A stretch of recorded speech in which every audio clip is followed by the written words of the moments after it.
What's up everybody, it's Zion doing more recorded videos today. And in this video I'm going to show you my progress in Throne and Liberty.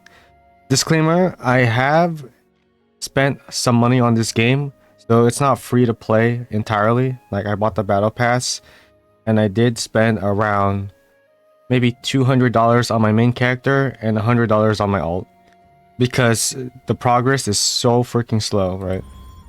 Anyways, I'm just going to show you like my characters and how far I got into the game. I haven't joined any big guild, or because I'm not that interested, honestly. The PvP in this game is kind of meh, but hopefully it's going to improve. But that's okay, you know, PvP is there. As long as it's there, there's always room for improvement.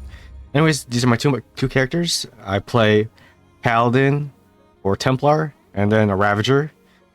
But with upcoming spear changes, I know a lot of people have seen the spear. I'm going to change both characters into using the spear. I'm not sure which combination I'm going to go for yet, but I'll see whenever that time comes. Because I can't really make another character, and it's alright, you know. I realize if you want to get your skill level up, if you farm at least a whole week of contracts and doing all the other stuff, like the dungeons, and getting those training dues, and doing contracts for the Sacred Tower or whatever, you can level up your skill level or skill level mastery. What I'm talking about is this thing right here. You're at least level 7 in like a week. So that's viable enough to do endgame stuff. But these ones, like leveling your skills, yeah, you're just going to have to farm the resources. But hopefully there's going to be an event, you know, hint, hint, they should put an event. NCSoft will make an event that will give us a lot of material so that we could like level up the spear, you know, because it's going to be so freaking like shit to like level up the spear, and then you're not going to do any of the content. You have to constantly switch weapons, right? So hopefully they'll have that kind of event for the Christmas or the New Year's event or whatever. So here is my Templar, and so far it is at almost 3200 gear score, as you can see right there. Let me move my camera because I'm ugly anyway. Hold up. How do I move this without moving the whole thing? I move it over here, alright? So there we go. I don't know if you can see it. It's so small, right? 3200 gear score. And you're like, what the hell is this build? Well, it's supposed to be like whatever build I made. It's the cheapest. So all my builds, I try to make it the cheapest as possible. I know this cape sucks, but I mostly built my gear for PvE, because, you know, the PvP is getting like, you know, the PvP state of this game. If you've been playing, it's still fun, but damn, it's not the main aspect for me. It's mostly the PvE, but the PvP is fun, okay? It's just not something I want to gear towards because it's expensive too, and way too time consuming. So there it is, 3200, 70 strength, 30 wisdom, 40 perception. Done deal for me. I'll slowly replace all my other gear parts when, you know, tier 2 and tier 3 gear starts coming up. And then, yeah. I tried PvP on this character. It sucks, okay? It's boring. It's not boring, it's just, it sucks. But yeah, that's my character. My Templar. 3200 gear score. Performs really well in dungeons. But man, the tier 2 dungeons or star 2 dungeons, kind of a waste of a time in my opinion. Unless you go with a pre-made. And then this one is my Ravager. Let me show you. This is my alt. Oh man, it's like a night and day difference playing a Templar and then my Ravager, because I actually do damage. That's the only reason why I went Ravager. Also, the combo game on Ravager is insane. This one's fun to play with PvP. But I haven't really been PvPing that much because my gear's not higher than my Templar.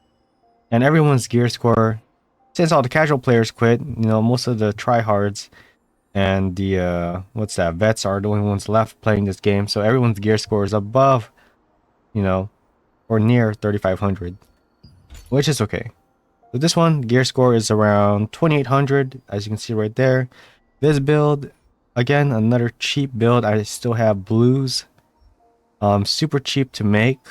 That's why I only spent like $100 on this character. This cheap gear, they're all mostly fully traded out. More so heavy towards PvE rather than PvP, obviously. Same idea here. 60 strength, 40 dex, 30 perception. Went with strength, you know, because for more HP and damage. Dex for the crit chance and bonus damage.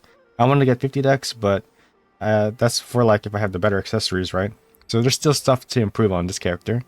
And perception, 30 is good enough. You know, it's hard to get 60, 40, 40, but I was trying to get 70, 50, 30. But I don't know if I'll be able to do that, but that's okay. I'm not like too crazy about the gearing and stuff in this game. When it comes to endgame stuff, I'll be there, but when it comes to gear, the rate of diminishing return is there. It's obvious. So like going from that 3200 gear score to like 3500, it's like way too time consuming, but it's okay. That's how endgame is supposed to be. Even in real life, you know, endgame, when you're a millionaire, making $1 million is easy. That's why the economy is a joke, because the more money you get, the easier money it is to make, you know. You know, gotta stay down there. When you're down there, life is more fun.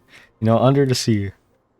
Well, anyways, that's pretty much it. I wanted to just make this update video and then share my thoughts on the current updates and patches, you know. Yeah, the tanks and healers, they got shit on. This balance patch is kind of lame. Hopefully they're going to adjust it a little bit more, you know, after they do some analysis, data analysis or whatever on their servers, and see how the players are adjusting to this. And then the siege war, you know, nothing too crazy. There was one guild, so I play on the clay server. There was a guild called like Warband, and they split up to like Warkanda. And oh man, I was just watching it. It was a cool drama. But in the end, we got Crimson Skies, #1 guild and alliance in clay server. I got nothing to say. I just watch on the sidelines. I'm not really doing anything in this game. I'm just a solo player at the most part, and I get by. And that's pretty much it for Throne and Liberty. Hope you're having a really good holidays and enjoy this game. I'll see you whenever I see you. Peace. I'll try to mention, man, I can't wait for those new costumes or skins to come out. They look freaking fire. That's what I'm talking about.